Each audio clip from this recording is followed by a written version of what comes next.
자, 오늘 우리에게 허락하신 하나님의 말씀은 시편 23편 1절에서 6절까지의 말씀입니다. 시편 23편 1절에서 6절까지의 말씀입니다. 제가 가진 성경으로는 구약 818면이 됩니다. 우리 다 찾으신 줄 알고 시편 23편 1절에서 6절까지의 말씀을 제가 한 절 여러분들 한 절 교독하시도록 하시겠습니다. 제가 먼저 읽도록 하겠습니다. 여호와는 나의 목자시니 내게 부족함이 없으리로다. 그가 나를 푸른 풀밭에 놓이시며 쉴만한 물가로 인도하시는도다. 내 영혼을 소생시키시고 자기 이름을 위하여 의의 길로 인도하시는도다. 내가 사망의 음침한 골짜기로 다닐지라도 해를 두려워하지 않을 것은 주께서 나와 함께 하심이라. 주의 지팡이와 막대기가 나를 안위하시나이다. 주께서 내 원수의 목전에서 내게 상을 차려 주시고 기름을 내 머리에 부으셨으니 내 잔이 넘치나이다. 내 평생의 선하심과 인자하심이 반드시 나를 따르리니 내가 여호와의 집에 영원히 살리로다. 아멘. 자, 오늘 우리에게 허락하신 시편 23편 1절에서 6절까지의 말씀을 가지고 여호와는 나의 목자시니 라는 제목으로 함께 은혜를 나눴으면 좋겠습니다. 옛날에 한번 예화로 들었던 이 교회 말고 다른 교회에서 예화로 드렸던 내용인데 어떤 교회 담임 목사님이 설교 본문을 우리와 동일하게 시편 23편 1절에서 6절까지의 본문을 정하셨습니다. 근데 이 목사님 특징이 제목을 잡으실 때 제목을 되게 길게 잡으셨어요. 제목을 뭐 일반 목사님들보다 훨씬 길게 잡으시는 그런 특징이 계시는 목사님이셨어요. 그래서 이제 금요일쯤 돼서 이제 출판사에 주보를 넘겨야 되니까 그래서 전화가 왔습니다. 담임 목사님한테 이번 주일 설교 본문하고 제목이 뭡니까? 물어봤는데 목사님이 시편 23편 1절에서 6절까지의 말씀하고 제목은 여호와는 나의 목자시니 하고 끊으셨습니다. 그 뒤에 쭉 늘리시더만 그 출판하시는 분이 주보 만드시는 분이 원래 이분이 그 제목을 되게 길게 쓰시는데 자기 생각에는 아직 안 끝난 것 같아. 안 끝난 것 같은 거예요. 그래가지고 목사님한테 다시 한번 물었습니다. 목사님, 여호와는 나의 목자시니 이거면 됩니까? 하니까 목사님이 예, 그거면 충분합니다 라고 말씀하셨습니다. 그래서 예, 알겠습니다 하면서 전화를 끊고 이제 주보 작업을 출판소에 넘겼어요. 그리고 주일이 돼서 이제 주보가 다 나오고 목사님은 확인을 안 하고 계시다가 이제 설교하려고 강대상 뒤에 앉아 계시는데 주보를 펼쳐보니까 설교 본문은 시편 23편 1절에서 6절까지 그리고 설교 제목은 이렇게 나와 있었습니다. 여호와는 나의 목자시니 예, 그거면 충분합니다. 목사님이 충격을 받으신 거예요. 여호와는 나의 목자시니 예, 그거면 충분합니다. 그래서 충격을 받으셔서 그 말씀이 자신의 마음에 완전히 꽂히는 겁니다. 하나님의 음성으로. 그리고 자신의 영혼의 고백으로 그렇게 올려드린 바 되는 그런 경험을 하셨어요. 그래서 강대상에 올라가셔서 자신이 일주일 동안 준비했던 모든 설교를 내려놓고 여호와는 나의 목자시니 예, 그거면 충분합니다. 여호와는 나의 목자시니 예, 그거면 충분합니다. 이것만을 설교 시간에 계속 반복하셨어요. 그것도 우시면서.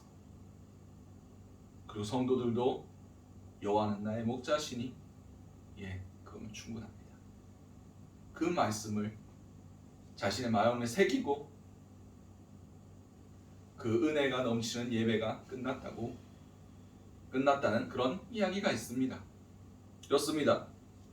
여호와는 나의 목자시니 예, 그러면 충분한 겁니다.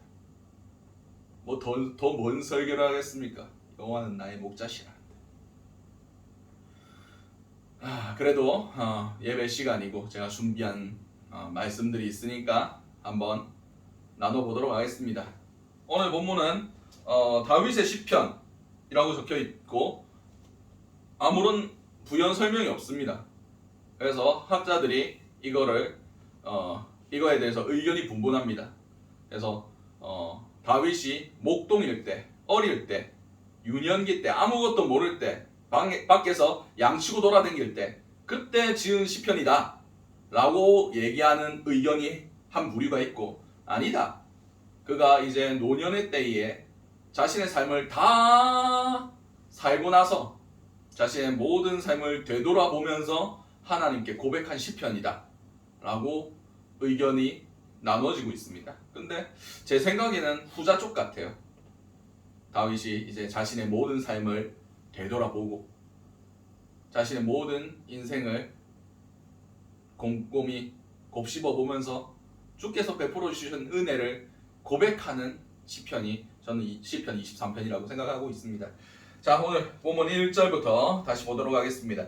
여호와는 나의 목자시니 내게 부족함이 없으리로다. 아멘.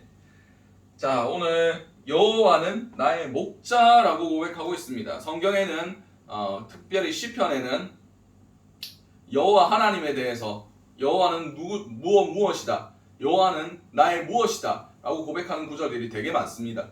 여호와는 나의 왕이시다, 여호와는 나의 구원자시다. 근데 왕, 구원자 너무 권위적입니다. 너무 멀리 떨어져 있는 것 같아요. 왕이 마음에 안 들면 너 죽어, 너 사형 이러면 바로 죽는 겁니다. 굉장히 대하기 어렵고 굉장히 멀리 떨어져 있는, 뭔가 긴장이 되고 뭔가 가까이 하기에는 먼 당신, 되게 그런 의미, 그런 어찌할 수 없는, 그분 앞에서 온전히 엎드려야만 될 것 같은 그런 느낌적인 느낌이 듭니다. 그리고 또 다른 시편들을 찾아보면 여호와는 나의 산성이시다, 여호와는 나의 방패이시다, 여호와는 나의 요새이시다, 막 이런 것들을 고백합니다. 그건 되게 비인격적이죠. 다 사물들입니다. 인격이 없는 것들이에요. 근데 오늘 본문에서 여호와는 나의 목자시다 라고 말씀하고 계십니다. 예수님께서 태어나실 때 제일 처음 그 소식을 들었던 사람들이 누구였습니까? 목자들이었어요. 목자들이 그때 뭐하고 있었습니까? 양틈 사이에서 자고 있었다 라고 성경 기록하고 있습니다.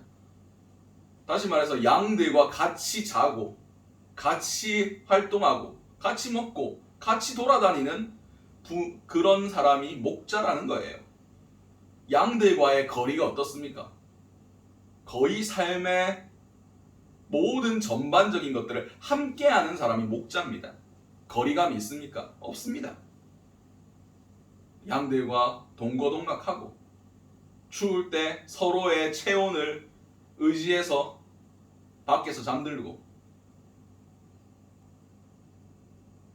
뜨거운 태양볕이 내려질 때는 시원한 물가로, 쉴만한 물가로 목자도 같이 가고 양도 같이 가고, 그런 목자와 양과의 관계를 여호와와 우리 나 자신과의 관계로 비유하고 있습니다. 그리고 다윗은 목동 출신입니다. 목자 출신입니다. 그래서 양의 생태를 누구보다 잘 알아요. 양은 어떤 동물입니까? 우선은 굉장히 멍청한 동물입니다. 그리고 눈도 나쁘고요. 그리고 방향 감각도 없습니다. 그래서 가만히 놔두면 지 마음대로 갑니다. 우리가 이사야서에 뭐라고 고백하고 있습니까?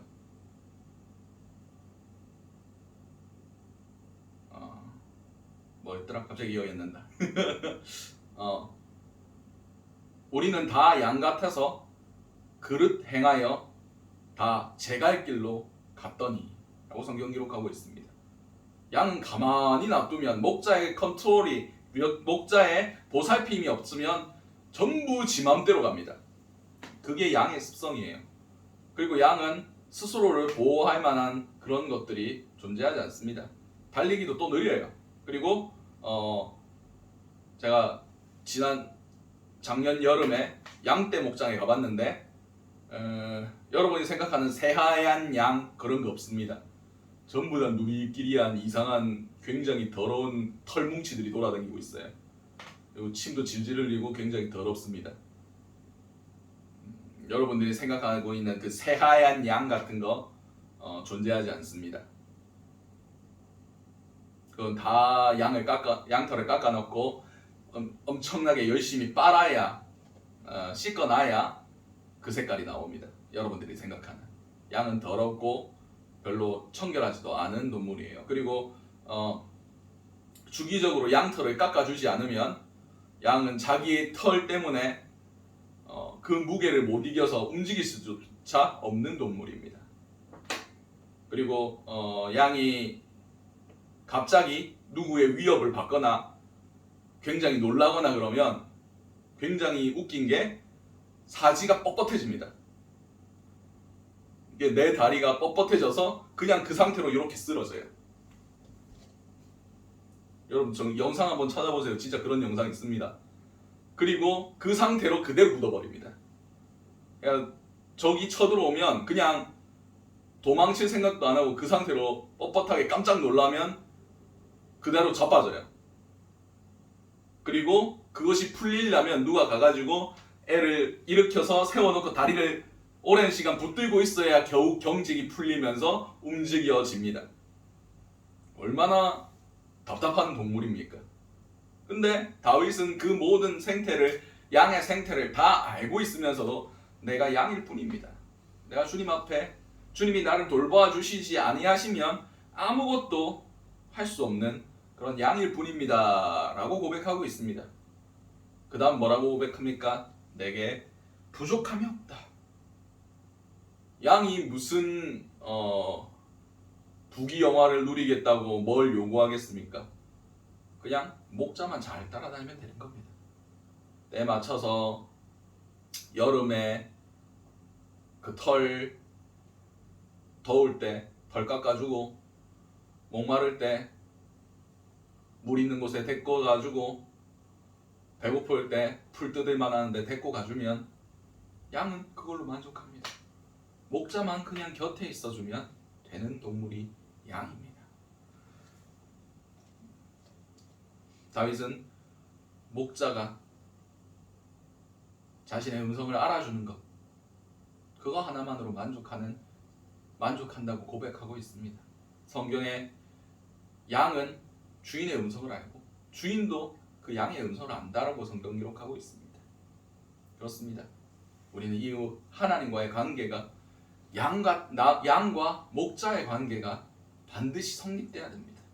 우리는 여호와 하나님을 떠나서는 살 수 없는 존재이고 세상 가운데 정말 아무런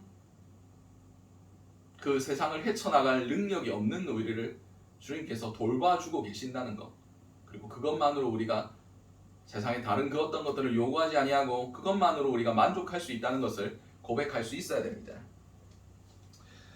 2절 말씀입니다. 그가 나를 푸른 초장에 누이시며 쉴만한 물가로 인도하시는도다.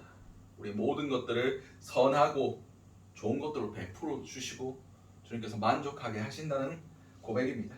3절 말씀입니다. 내 영혼을 소생시키시고 자기 이름을 위하여 의의 길로 인도하시는도다. 아멘. 여기서 소생시키신다라는 것은 되돌아오게 하신다라는 것입니다. 아까도 말씀드렸듯이 양은 가만히 놔두면 어디로 간단 말씀드렸습니까? 지 마음대로 갑니다. 자기 가고 싶은 대로 갑니다. 또 방향 감각도 없고 눈도 나쁜 주제에 호기심은 또 많다고 합니다. 그래서 나비 한 마리 날아다니면 하면서 쫓아간답니다. 정신 차려보면 지가 어디 있는지 모르죠. 근데 우리가 길을 잃어버렸을지라도 주님께서 우리의 영혼을 돌아오게 하신다라고 말씀하고 계십니다. 양이 있어야 할 자리가 어디입니까? 목자의 앞입니다. 목자의 품 안입니다. 우리가 어디로 갈지라도 그 우리의 영혼을 소생시키시고 다시 우리의 영혼이 하나님 품 안에 있도록 해주신다고 고백하고 있습니다. 이 고백을 통해서 어떤 사건이 떠오릅니까? 바울의 일생 일대에 지우고 싶은 바로 그 사건, 바세바 사건이 생각납니다. 그가 우리아의 아내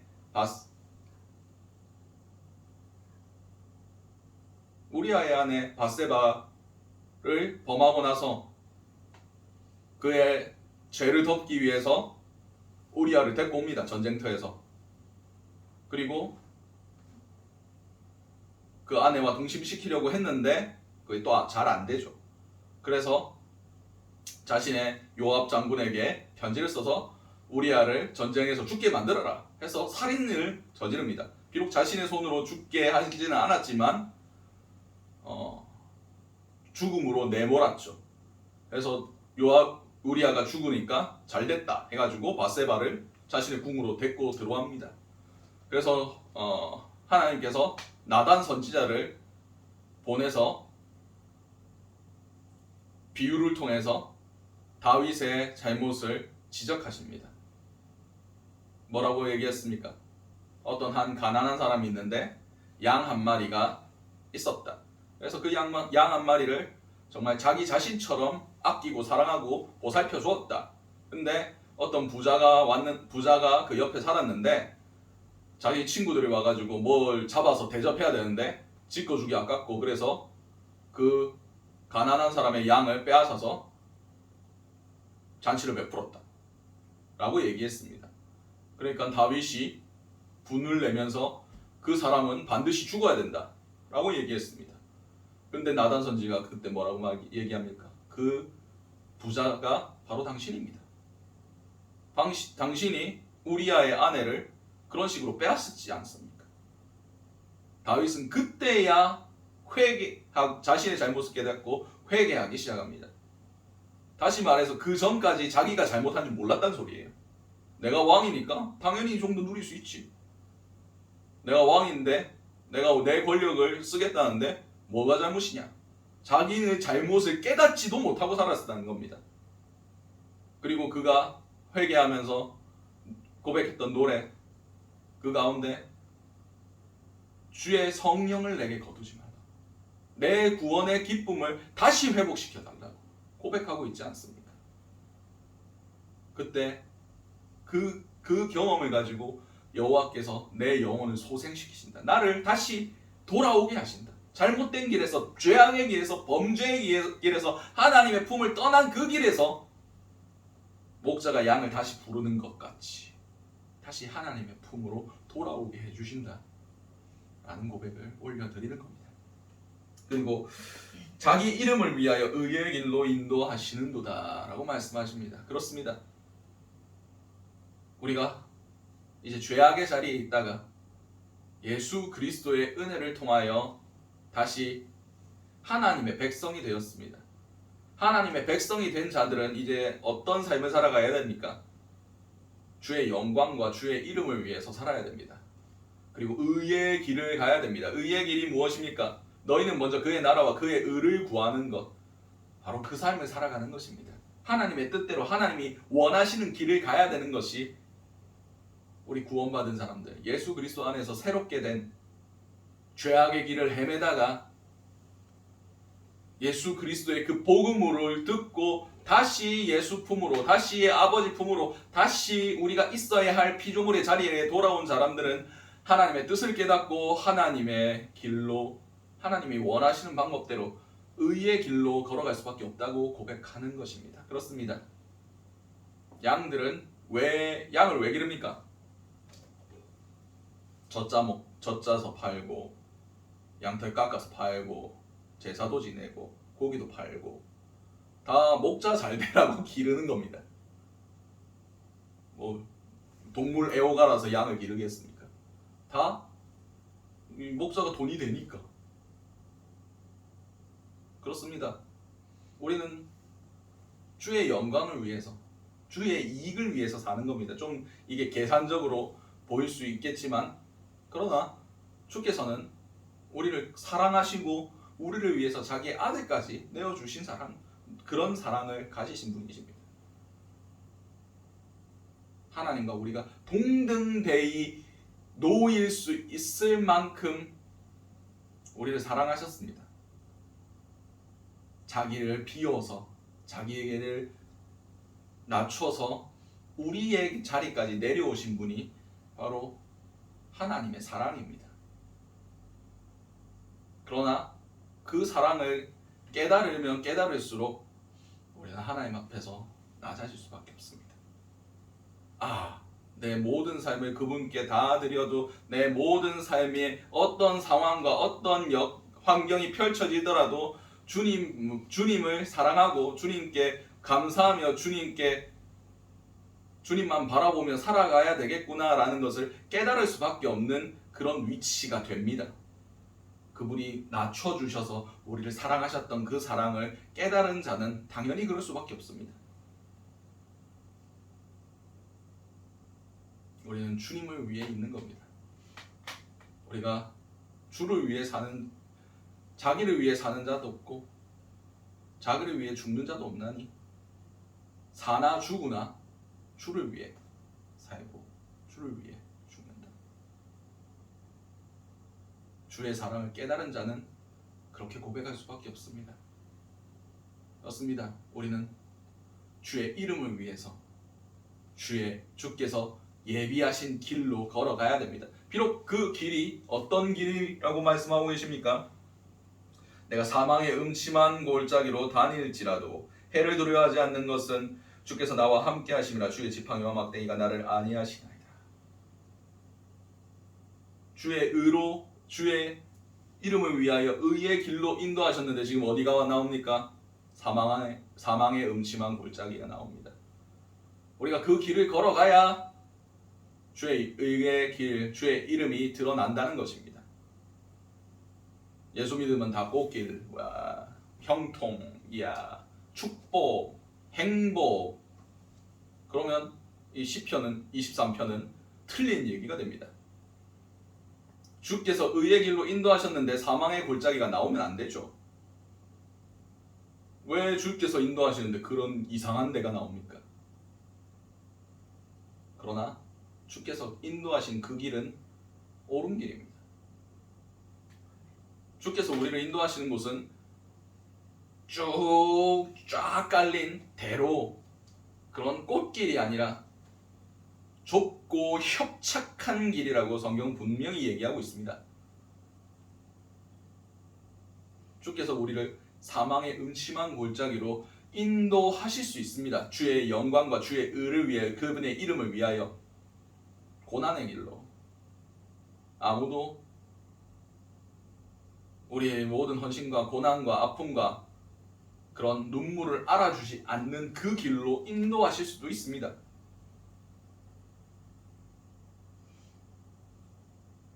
우리는 그 길을 걸어가야 됩니다. 왜냐하면 그 길을 주께서 인도하셨기 때문입니다.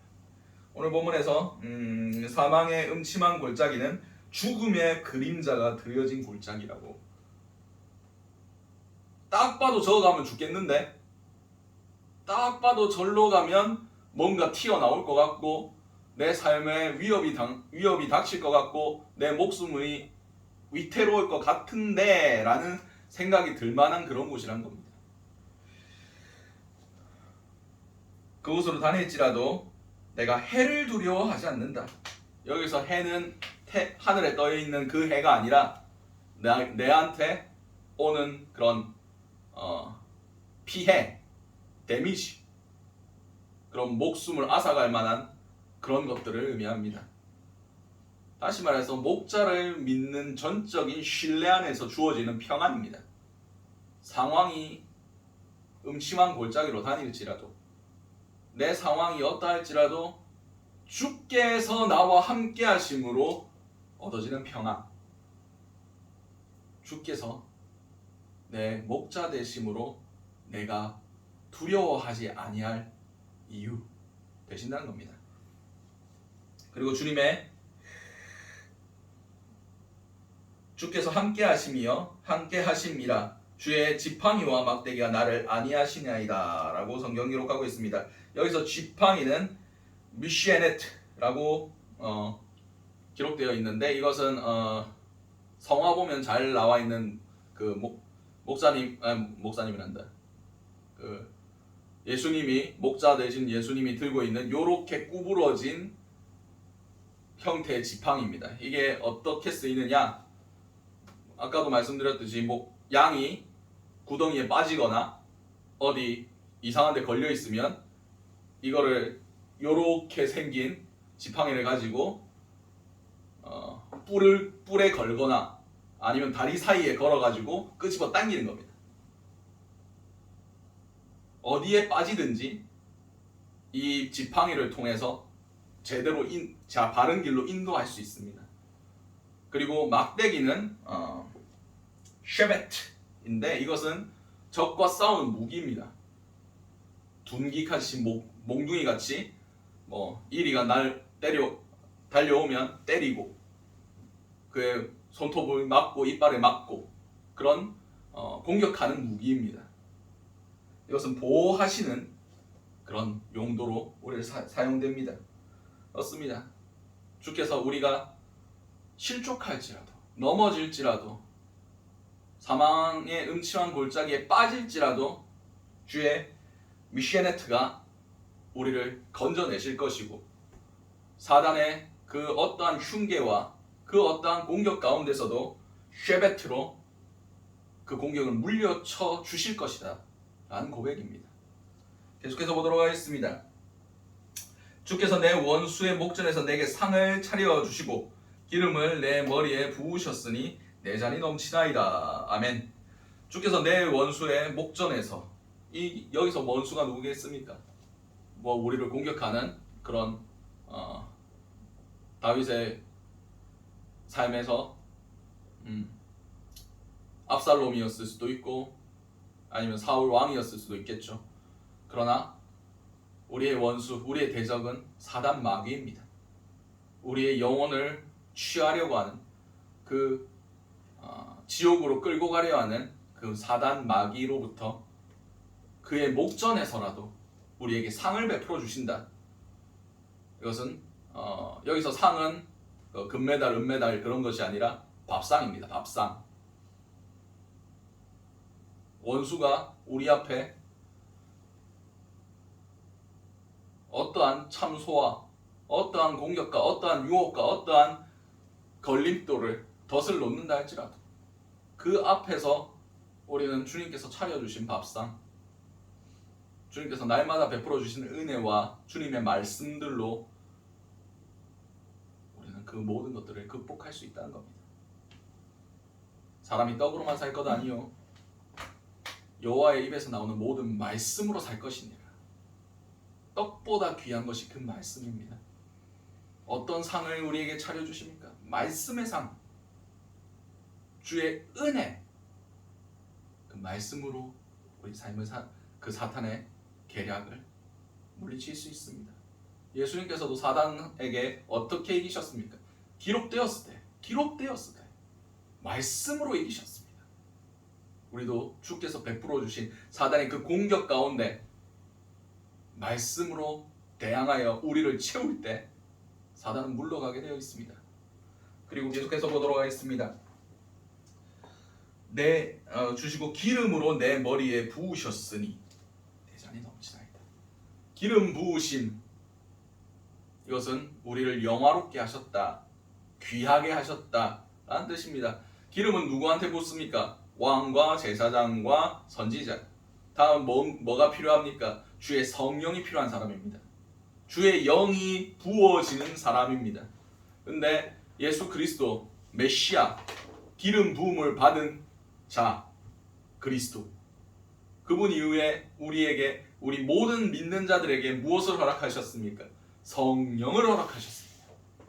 다시 말해서 우리의 머리에 기름을 부으신다는 것은 성령의 임재를 상징하는 말씀입니다. 우리 가운데 주의 성령을 부으신다는 겁니다. 주의 성령이 우리 가운데 부어질 때에 모든 악한 영의 세력들은 떠나가게 되어 있습니다. 우리 가운데 성령이 충만한 만큼 어둠이 차지할 자리는 없어집니다. 바꿔 말하면 우리 가운데 성령이 충만하지 않은 만큼, 성령이 비어 있는 그만큼 사단이 점유하게 되어 있습니다. 우리 가운데 주의 기름 부으심이, 성령의 임재함이, 성령의 충만함이 날로 계속돼야 됩니다. 이것은 어떻게 계속됩니까? 주께서 차려주신 삶, 말씀과 찬양과 기도와 예배, 이것 아니고는 우리는 성령의 충만함을 받을 수 없습니다.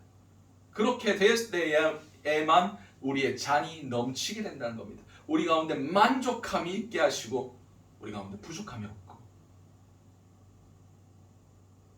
우리 가운데 그 어떤 것도 구하지 아니하고 오직 주님의 임재만을 구할 수 있는 그런 주님과 완전한 동행함이 있게 해주신다는 말씀입니다. 주님의 백성으로서, 주님의 양으로서 우리는 이것을 추구하며 살아가야 됩니다. 계속해서 보도록 하겠습니다. 6절 말씀입니다. 내 평생의 선하심과 인자하심이 반드시 나를 따르리니 내가 여호와의 집에 영원히 살리로다. 아멘. 내 평생의 주의 선하심과 인자하심, 이게 앞에 있던 지팡이와 막대기를 와 대비되는 말씀입니다. 선하심, 미쉐네트, 어디로 가든지 건져내시고 우리를 인도하시는 그런 선하심으로 인도하신다는 그런 의미입니다.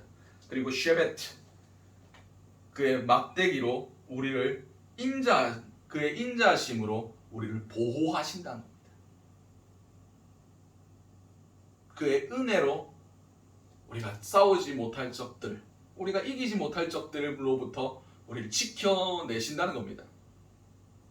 우리에게 부어진 이 인자하심, 그 헤세드, 우리가 싸울 수 없는 적이 무엇입니까?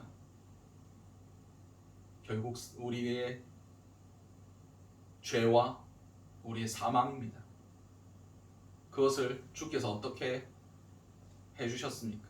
직접 이 땅에 오셔서 그 사단의 머리를 깨뜨리심으로 그 죽음을 이기심으로 부활하심으로 우리에게 보여주신 겁니다. 가장 강력한 그 지팡이 쉐베트는 예수 그리스도의 십자가입니다. 그 십자가로 사단의 모든 권세를 무너뜨리셨습니다. 이것이 내 평생에 항상 나를 따를 것이다. 반드시 나를 따를 것이다.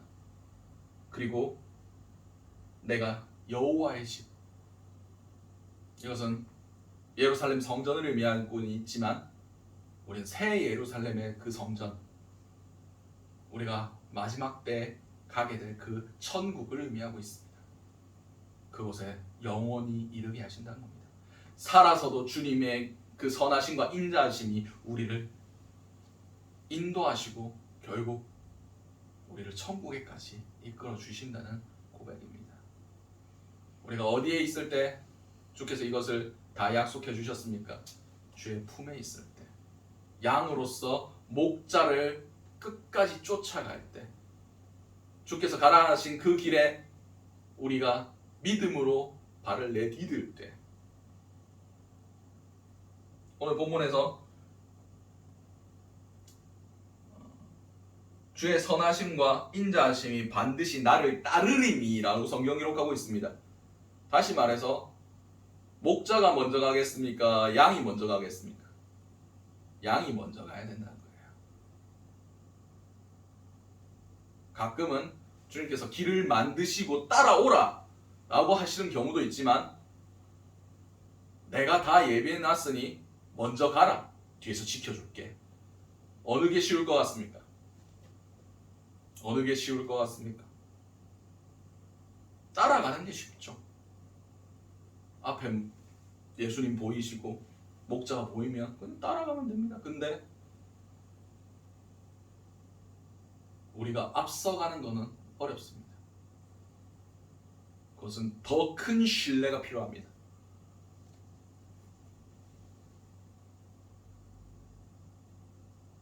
더 큰 믿음이 필요합니다. 근데 오늘 본문에서 우리가 먼저 나아갈 때 주께서 지도하시고 주께서 인도하시고 주께서 대신 싸워주심을 통하여 우리가 항상 주님의 곁에 있을 수 있고 그리고 천국에까지 이끌어 주신다고 말씀하고 계십니다. 그렇습니다.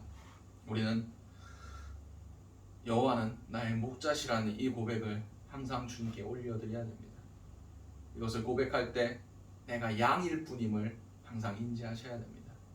내가 주의 도우심과 주님의 인도하심이 없으면 살아갈 수 없는 존재, 그런 연약한 존재, 그런 아무것도 아닌 존재를 임을 고백함을 통하여 정말 주님의 이름을 위하여 주님께서 우리를 위하여 베풀어 주신 그 십자가의 은혜에 감격하여 오직 주의 영광을 위해서 살아갈 수 있는 저와 여러분들이 되시기 바랍니다. 그리고 그분께서 이끄시는 그 길이 비록 고난의 길, 사망의 음침한 골짜기, 원수의 목전일지라도 주님을 신뢰하고 주님을 믿고 의지하며 따름을 통하여 주의 선하심과 인자하심, 주님의 막대기와 주님의 지팡이와 막대기가 우리를 안위하시는 그런 경험들을 하심을 통하여 살아생전에 주님의 도우심과 함께 하시고 영원토록 주의 집까지, 주의 영원한 그 천국에까지 주의 인도하심을 경험하며 주와 함께 동행하며 영원히 주의 집에 거하실 수 있는 우리 사랑하는 생명수교회 성도님들, 저와 여러분 되시기를 간절히 소원합니다. 우리 같이 기도하도록 하겠습니다. 우리 이 시간 기도할 때에 정말 우리가 주님 아버지 앞에 양으로서 정말 주님 품에 안긴 한 마리의 어린 양으로서 그렇게 살아가는 자들 될 수 있게 해달라고 우리 시간 주여 한번 외치신 후에 통성으로 기도하시도록 하시겠습니다. 주여, 사랑하는 충만하신 아버지 은혜를 너무나 감사드립니다. 우리는 어리석습니다. 우리는 아버지 한 치 앞도 알 수 없는 그런 양과 같은 존재입니다. 그러나 우리 가운데 목자 되신 주님이 계심을 우리가 믿고 의지하며 나아갑니다. 그럼을 통해서 우리가 어떠한 길을 갈지라도 주님의 선하심과 주님의 인자하심이, 주님의 지팡이와 주님의 막대기가 우리를 안위하심을 우리가 믿고 의지하며 나아가는 자들이 될 수 있길 원합니다. 원수의 목정일지라도 아버지의 사망의 음침한 골짜기일지라도 주께서 인도하시고 주께서 의의 길로 인도하신 것을 믿고 의지하며 우리가 담대히 걸어 나갈 수 있는 그런 자들이 될 수 있길 원합니다. 아버지, 우리는 아무런 능력이 없지만 하나님께서 전능하시며 하나님께서 선하신 분이시라는 것을 우리가 믿고 의지하며 주의 사랑을 힘입어 우리가 이 길을 걸어갈 수 있는 그런 자들 될 수 있게 도와주시옵소서. 아버지, 함께하여 주시옵소서.